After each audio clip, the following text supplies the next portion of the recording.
melihat berita-berita sekarang itu ya, sekarang itu kan berita-berita di media sosial itu aneh-aneh ya, apalagi di TikTok, YouTube itu ada ibu kemarin itu sempat searching di mana ada challenge, dia tuh menyiapkan sebuah ruangan kosong, ruangan itu tertutup. Nah, dia tuh ngasih challenge siapa yang bisa masuk ke dalam ruangan itu selama 1 jam dan dia dapat bertahan, maka dia dapat rewards seharga 50 juta. Nah, kebetulan kemarin itu cukup banyak yang mendaftar. Nah, pas ketika ada acara, di acara hari hanya ternyata belum sampai 10 menit itu ada yang meninggal dunia. Berarti sangat miris kan ya? Itu siapa yang rugi kira-kira? Kita kan ya? Orang itu apa? Orang itu. Iya, ya orang itu. Nah, mereka meninggal kan ya, itu udah nggak dapat rewards, dia meninggal dunia, jadi nggak ada keuntungannya. Jadi sebelum kalian mengikuti challenge atau apapun itu yang beredar di media sosial, jangan tergiur sama rewardsnya. Kalian harus berpikir matang-matang apa konsekuensi yang kalian terima nantinya gitu kan. Oke lah kalian yang meninggal, terus orang tua kalian nggak sedih kan ya? Makanya harus pikirkan juga orang tua kalian di rumah.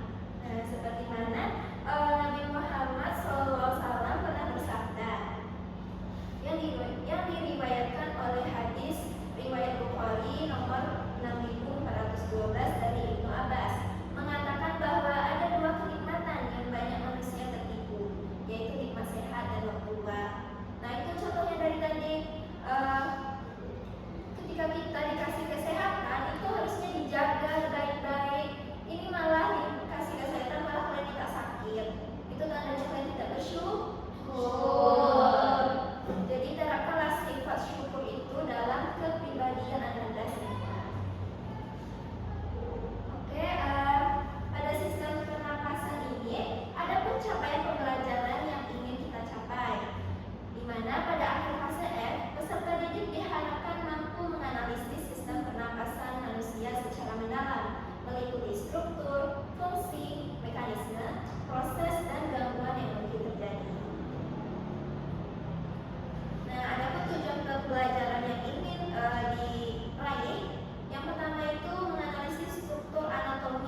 mana cabang dari bronkus itu disebut dengan bronchiolus.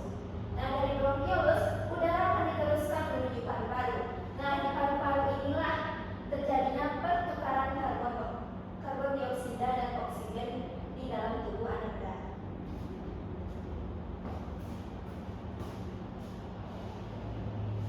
Nah, selanjutnya ada materi yaitu gangguan sistem pernapasan. Sebenarnya Anda sekalian banyak sekali gangguan sistem pernapasan pada manusia. Namun Ibu di sini hanya menampilkan 2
Setiap waktu kita bernapas menghirup udara segar. Kita masukkan udara lewat pintu, kemudian menghembuskannya kembali lewat hidung atau mulut. Kira-kira seperti apa ya proses saat udara masuk dan keluar dari tubuh kita? Kita akan mempelajarinya di video kali ini. Jadi di video ini kita akan belajar tentang sistem pernapasan. Simak terus videonya ya. Nah teman-teman, seperti yang kita tahu, bernapas adalah proses memasukkan oksigen ke dalam tubuh dan mengeluarkan karbon dioksida dan uap air dari tubuh. Sistem pernapasan manusia terdiri dari organ-organ pernapasan yaitu rongga hidung, faring, laring, tenggorokan atau trachea, bronkus, bronkiolus, alveolus, dan paru-paru. Mari kita bahas struktur dan fungsinya satu persatu. Pertama, rongga hidung. Rongga hidung merupakan tempat masuknya udara dari luar. Rongga hidung selalu lembab karena adanya lendir. Di dalam rongga hidung juga terdapat tulang hidung, serabut saraf pembau atau olfaktori, serabut saraf menuju otak, dan rambut-rambut halus atau silia saraf pembau. Selaput lendir dan silia berfungsi menyaring debu dan kotoran yang masuk ke hidung, mengatur suhu udara, dan mengenali bau melalui saraf olfaktori. Organ pernapasan kedua, faring atau tekad. Udara dari rongga hidung akan masuk ke faring. Faring merupakan persimpangan antara rongga hidung ke tenggorokan atau saluran pernapasan dan rongga hidung ke kerongkongan atau saluran pencernaan. Pada bagian belakang faring terdapat laring. Oke, karena videonya terlalu panjang dan untuk mempersingkat waktu, kalian bisa menonton videonya kembali karena nggak bosan video. Kita lanjut saja ke materi selanjutnya ya. Baik, Nah, Bu. oke,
10 menit.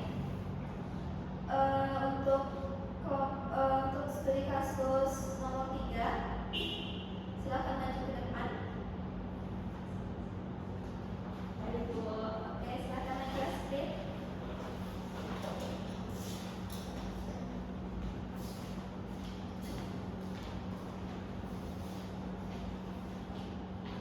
Baiklah, saya perwakilan dari kelompok 3 akan membahas Ini tugas video aku. Baiklah, untuk studi kasus yang ketiga itu seorang anak bernama Nia sering mengalami sesak napas, terutama di malam hari atau saat udara dingin. Ibunya memperhatikan bahwa saat sesak napas Nia terdengar meninggal. Setelah dibawa ke dokter, Nia diagnosis menderita asma. Jelaskan bagaimana mekanisme asma mempengaruhi saluran pernapasan. Jadi asma ini kan penyakit inflamasi kronis pada saluran pernapasan yang menyebabkan penyempitan dan pembengkakan bronkus serta peningkatan produksi lendir. Ketika terjadi serangan asma, otot-otot di sekitar saluran pernapasan berkontraksi dan volume bronkus menjadi sempit. Hal ini menyebabkan aliran udara yang masuk dan keluar paru-paru menjadi terbatas. Nah, akibatnya penderita asma akan merasa sulit untuk bernapas, terutama saat menghembuskan nafas yang ditandai dengan suara bunyi.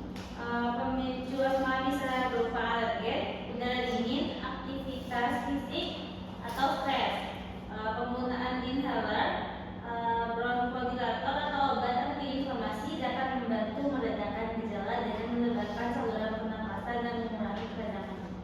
Mungkin sekian dari saya, Ibu. Baik, terima kasih Astrid.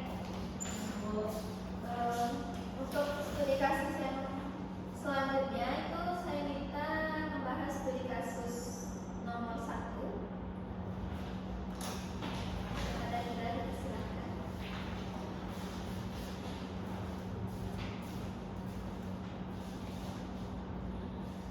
Baiklah, untuk studi kasus yang pertama, di mana kasusnya yaitu Dewi adalah seorang pelajar yang aktif dalam kegiatan olahraga di sekolah. Namun akhir-akhir ini ia merasa cepat lelah dan sering mengalami sesak napas, terutama saat melakukan aktivitas fisik ringan. Setelah diperiksa, dokter mendiagnosis bahwa Dewi mengalami anemia. Jelaskan bagaimana anemia dapat mempengaruhi sistem pernafasan dan menyebabkan gejala tersebut. Jawabannya yaitu anemia itu sendiri merupakan kondisi di mana tubuh kekurangan sel darah merah atau hemoglobin yang cukup untuk mengangkut oksigen ke seluruh tubuh. Hemoglobin adalah protein dalam sel darah merah yang bertugas membawa oksigen dari paru-paru ke jaringan tubuh. Ketika kadar hemoglobin menurun, tubuh tidak mendapatkan oksigen yang cukup sehingga jantung dan paru-paru harus bekerja lebih keras untuk mencukupi kebutuhan oksigen. Sebagai respon, sistem pernapasan akan meningkatkan frekuensi napas guna mengoptimalkan pemasukan oksigen. Namun, karena kapasitas pengangkutan oksigen oleh darah menurun, Dewi tetap mengalami gejala kelelahan dan sesak napas meskipun volume udara yang dihirup sudah meningkat.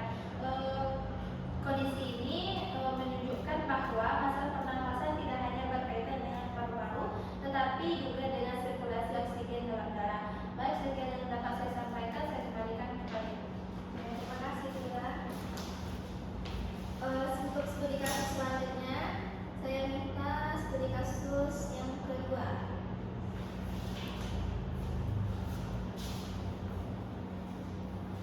Baiklah, di sini saya akan membacakan hasil studi kasus saya, di mana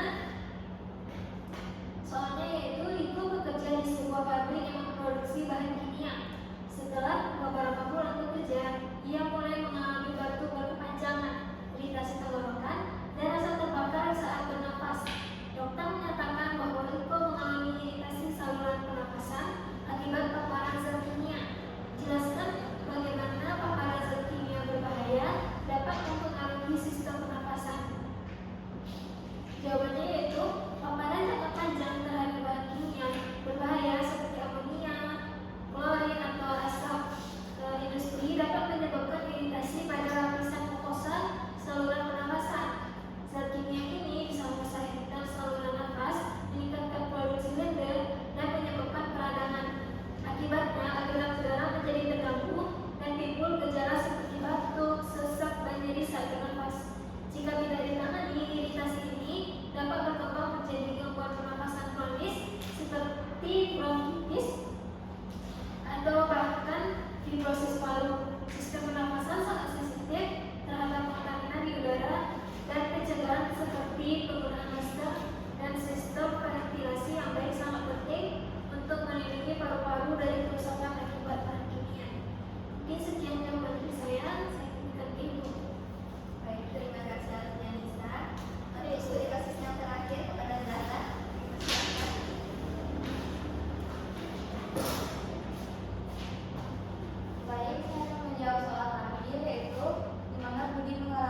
dua untuk